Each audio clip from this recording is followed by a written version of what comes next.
Well, good afternoon, beautiful people. It's Esme, Wild at Heart, and being that this today is wrapping up my first full week on the road, thought it'd be a good time to check in and let you all know how things are going. Casper is right next to me on the couch, and he's being intolerably cute, trying to get my attention, so pardon me if I get a little distracted.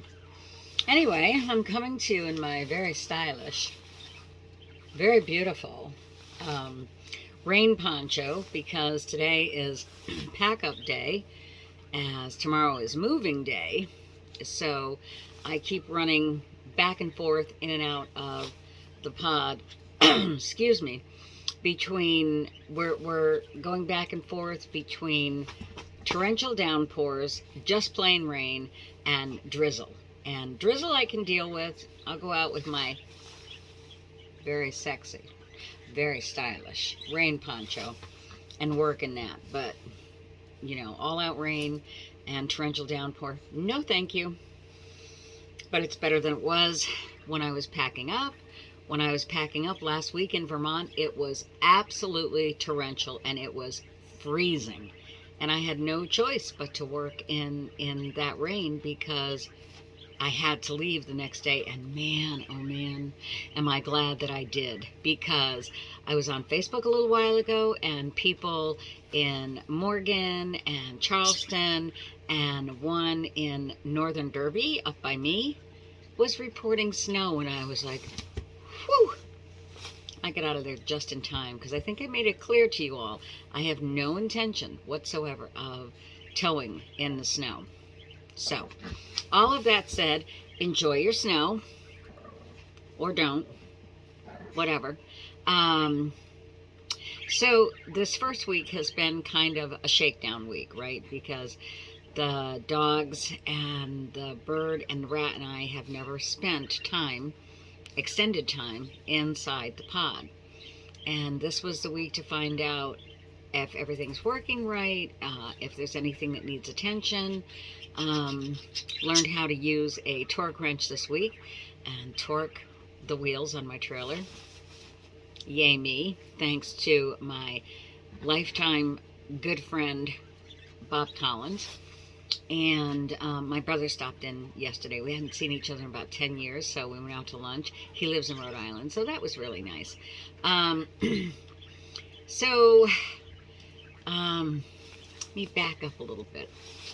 Most of you will recall that I originally bought a Toyota Tundra to tow the our pod with, and I had a 1,000-mile plus trip back home from the dealership where I picked it up in Trenton, Ohio, and it became abundantly obvious to me that the Tacoma was not up to the task.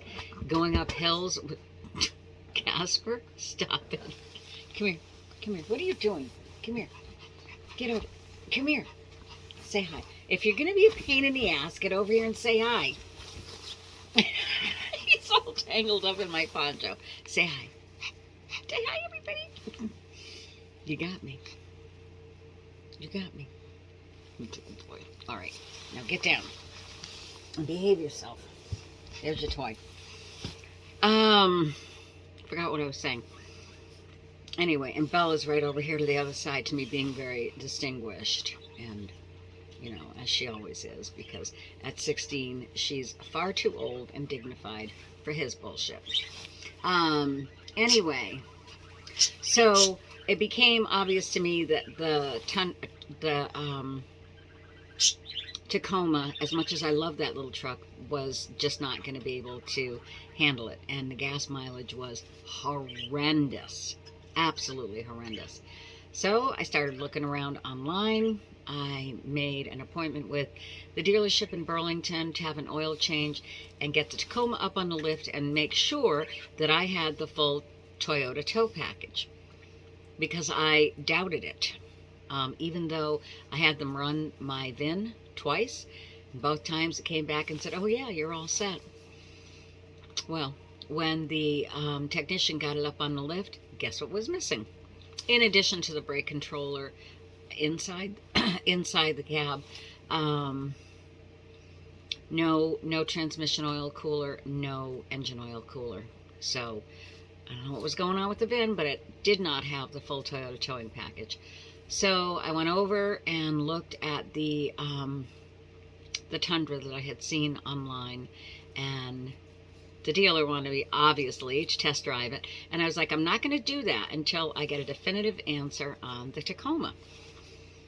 So we sat and we talked a little bit and, started talking money a little bit, although he wasn't willing to be very forthcoming until I was ready to take a test drive and then give him some kind of an answer. The service bay called me. My truck was ready. I went over and picked it up, and the gal handed me the report, and she said, you were right. No transmission oil cooler, no engine oil cooler. So I don't know what's going on with what the VIN's reporting. And I was like, well, thank you. That's all I needed to hear. Walked back over to sales and started to talk seriously about the Tundra. Took a test drive. Instantly in love. The Tundra is an iForce 5.7 liter V8. Had almost double the towing capacity of the Tacoma, and I liked it a lot. So I was able to make a deal that I felt was my best possible deal. I lost almost nothing and paid very little to upgrade to a seriously better truck. Anyway, all of that said, got everything loaded up in the pouring rain last week. Freezing cold, but like I said, I had no choice. I had a reservation at my first campground, and I did not want to lose even a single night. So I worked in the rain, and I had wanted to leave by Sunday morning at 8 o'clock, and I'll be a son of a gun if I didn't do it, which is very unusual for me. So we were on the road by 8 o'clock, and first time towing the trailer with the Tundra, and I gotta tell you, the truck has so much power, it barely knows the trailer is there. It was like night and day compared to the Tacoma. So I'm really, really happy with my decision to upgrade the truck. It was a good day for driving. It was raining, of course, when I left Vermont, but by the time I got down to the Vermont border, the skies cleared up, the sun came out, and it was beautiful. Absolutely beautiful day for driving. And of course, the further south I got, the further behind us in the Newport Derby area, or in Annie K, was as far as foliage. And so they still had beautiful foliage. So it was an amazing ride. I arrived at the campground. I've been staying the past week at Newport RV Park in Portsmouth, Rhode Island, and I didn't realize until the second day that I was here, I'm actually on an island, because it seemed like no matter what direction I drove in, I came to the ocean. So I came back and looked at the map, and I was like, well, duh, yeah, you're on an island. So I'm actually on Aquidneck Island in Rhode Island. The campground is beautiful. If you're a camper or an RVer, I cannot recommend it highly enough. It's really, really a nice park.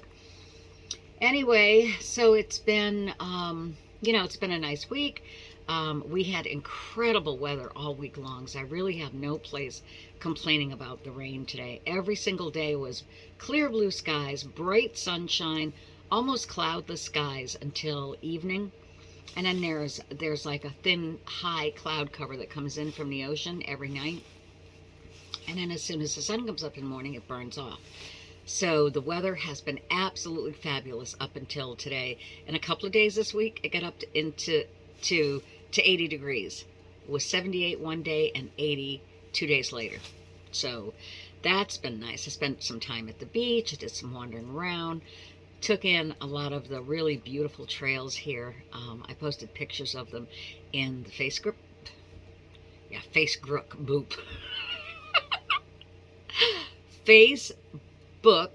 group. There you go. So everything in the trailer is perfect.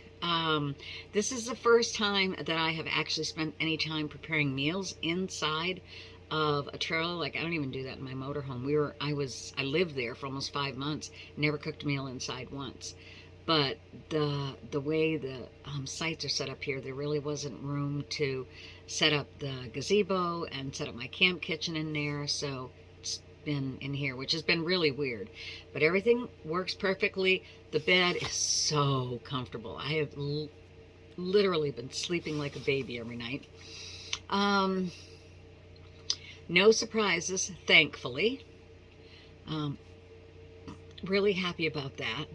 And I can't hear rain overhead anymore, so I'm going to have to wrap this video up, because every time it stops raining for even 5 or 10 minutes, I'm out packing up.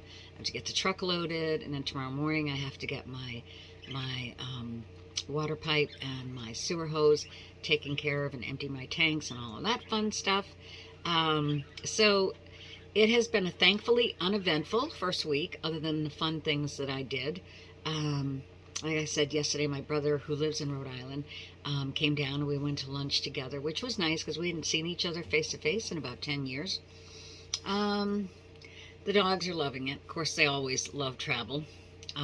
Loki, my rat, who I've been telling family and friends close to me for 6 months, you know, I'm going to lose Loki. He's not doing well. He's got this respiratory thing and his lungs are all chunky. And a month would go by and a month would go by, and my youngest would say, "Is Loki still alive?" And I'd be like, I really hadn't expected to bring him, but here we all are. And Opal, my parakeet, is right hanging on a bracket that I installed in the wall, and he's just happy all the time. Happy.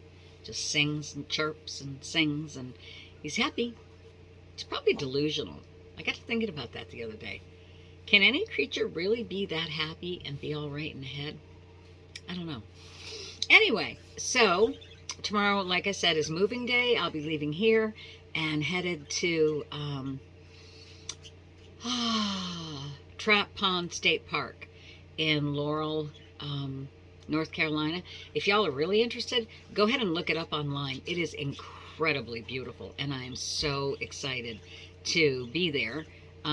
This was a pull-through site, so the one at the state park in 2 days will be my first time backing in. Send happy thoughts and lots of good juju.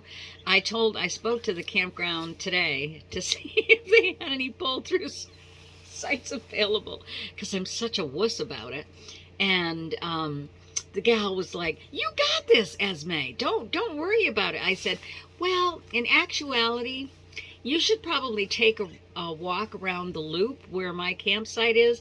Just let everybody know, you know, get themselves an adult beverage or a cup of coffee or tea and get their camping chairs and sit out and watch the show." It's not going to be that bad. I have faith in you. I believe in you." And I'm like, "Thank you. Just wish I did." But I'm probably stressing over nothing. I'll probably, you know, have to correct 4 or 5 times. I should have it all said and done before dark. Check-in time is 1 o'clock, so I got a few hours. Anyway, I just wanted to let you know how things are going. I will give you an update again if something super interesting happens, something horrible happens, or at the very least during my next stop. So I'll talk to you all soon. Thanks for coming along. Don't forget to subscribe to the YouTube channel so that you get notification of all the new updates. I started a blog post recently, so I'm going to be updating that as often as I can.